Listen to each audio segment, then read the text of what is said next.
is now streaming live on Facebook. Yay! Okay, I'm actually redoing a post that I did maybe an hour ago because I think there were some problems. I don't see it actually there, so I'm going to redo it.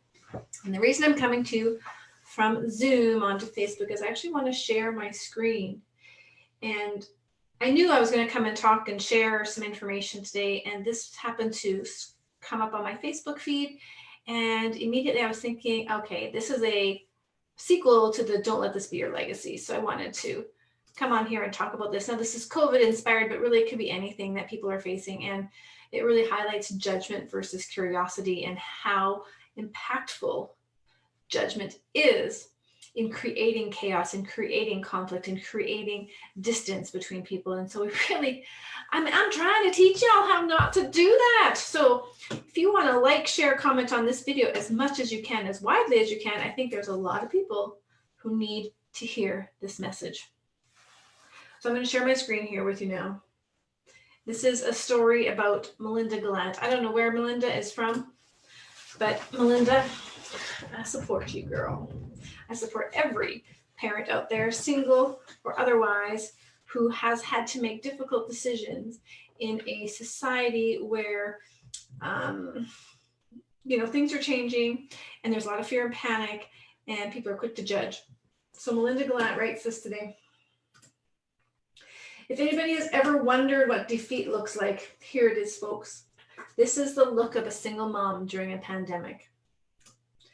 The look of a single mom who hasn't left the house except for a grocery order pickup since they called NB, I don't know if this is New Brunswick, Nebraska, to be in a state of emergency.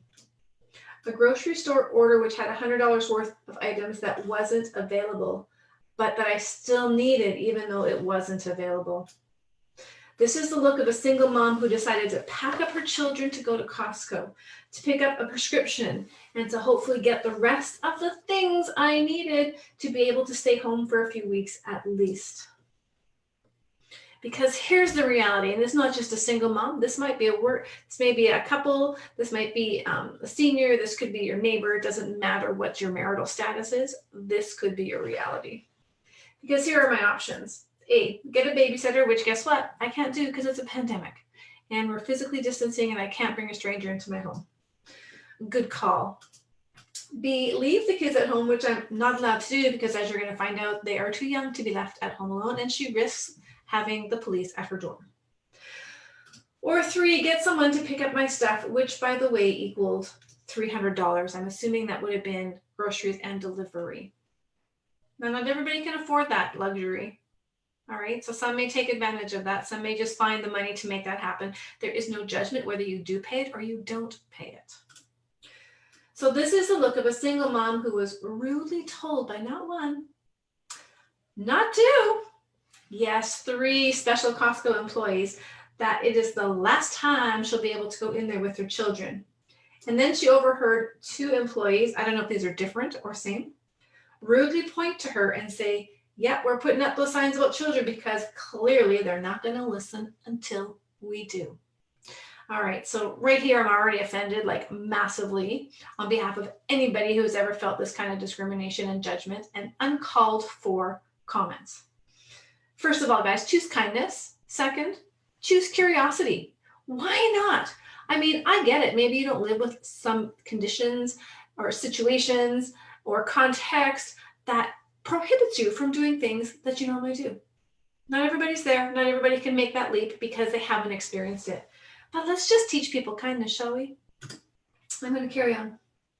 Most employees were amazing, smiling, and friendly. Yes. This is the 80-20 rule I talk about a lot. 80% of the people do the right thing. 20% of the people give you the most headache. Congratulations to those who are doing the right thing. Even if you thought that you would never bring your kids out in this world, even if you thought that she was wrong to do it, you did not tell her, you did not make that statement, you smiled, you were friendly, and you let her feel like she was valued. Proud of you. But I'm guessing a few stressed ones took it out on me. Yep, that's probably it. They are afraid or they are rule followers and have no ability to think beyond what they are told to do and that they must enforce it because that's a good employee. That could be true too. You're looking at the face of a single mom who can't ship their kids off to their dads and have a break. A single mom who's been trying to follow the rules, who has been trying my best at working from home with an 8-year-old and a 4-year-old, who fight and scream and need to eat and are bored just like every other kid. And I might add, just like every other adult. We're all bored, right? And the look of a single mom who came out of COSTCO with tears streaming down her face to hear that I will now have to add homeschooling to the mix. When did she post this? Yesterday. Homeschooling has been a thing here for a little while. That's why I was wondering. Yeah, there's a lot of stress, girl. That's a lot of stress, okay? I'm hoping that your schools are supporting you and they're still running some sort of classes and videos or exercises for you. So maybe I shouldn't have taken my kids out today. Girl, you had to. You did not even need to write this post. You did not need to justify your actions. What you need to do, in my opinion, this is opinion only now, is to let that supervisor and that store know about your experience.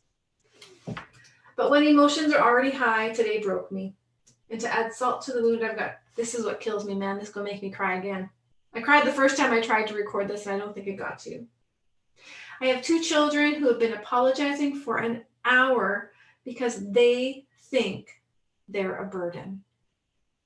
If you think your words and your actions toward one person stop there, you are so far from reality. There is always a ripple effect. You impact the moods of another, they take that and impact the moods of another, they take that and they impact. And we now have these children who think they're a frigging burden because somebody had the audacity to speak to this woman as if she was the plague. And then she writes, read that again. And then please do what you can to stop the pandemic. It sounds like she's doing what she can. It sounds like, again, the 80-20 rule, 80% of the people are doing what they can. Yes, I know in the comments you're going to write, there are idiots out there. It's a strong word. I don't use it very often, but I would agree there are idiots out there who are not concerned about how this impacts another person's mental health, physical health, emotional health. And if we can get people to realize that staying home is not so much for you as it is for others, that's the big gift. It's a big gift. Because I'm going to need more things in 2 weeks. And guess what? 2 weeks after that, she's going to need more things. This is just my story. I just want to say, Melinda Gallant, this is not just your story. I'm sure this is happening to others. And that's why I'm using this story to share and to help encourage others to stop. When you feel the negative emotions rising in you, when you feel like you are judging another person, stop. Put a pause in its place and just think for a minute. What would kindness and curiosity look like in this moment? Because I can tell you, I know the stats in terms of workplace bullying and conflict. 85% of the issues resolve with a conversation, not judgment, with a conversation. We all have our struggles. Yes, we do.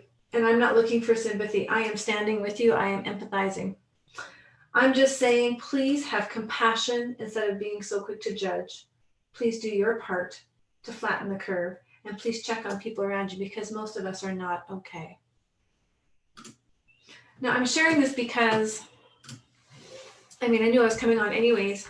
And this just really touched my heart today to know this is not the only story of people who are feeling judgment. I had gone to the store twice in a week. And I remember the clerk looking at me. I think we were there on a Tuesday, as she said. I don't recall the day. But when I went Tuesday, I got what I needed. And what they didn't have, I put it on my list. And then by Friday or Saturday, I forget what day it was, I had to go back because we'd run out of things. Our boys drink a lot of milk. My fridge doesn't hold that much. So I went back to pick up a few things. And both times I'd spend almost $250 in the store because I needed things that weren't there the first time that I picked up the second time. And I can tell you that I felt like I was being outed when the grocery clerk said, oh, you're here twice this week.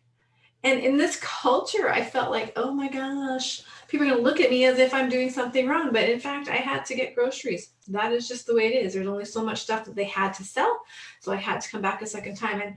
And I wasn't in this lady's situation. Could I have waited another day? Yeah, I probably could have waited one more day, but I wasn't going to make it 14 days. So kindness, curiosity. I often talk about the key to conquering conflict, the one thing that most people overlook is actually having a conversation to understand another person. We are so focused on getting our needs met, on having our judgments validated. And in fact, we're not even validating our judgments, we're just spewing that shit all over the place. People like this lady, unlikely to speak back when they feel like they're already taking a risk, packaging up her babies, the ones that she cares for and protects, that she doesn't want them to get sick, but she has no options.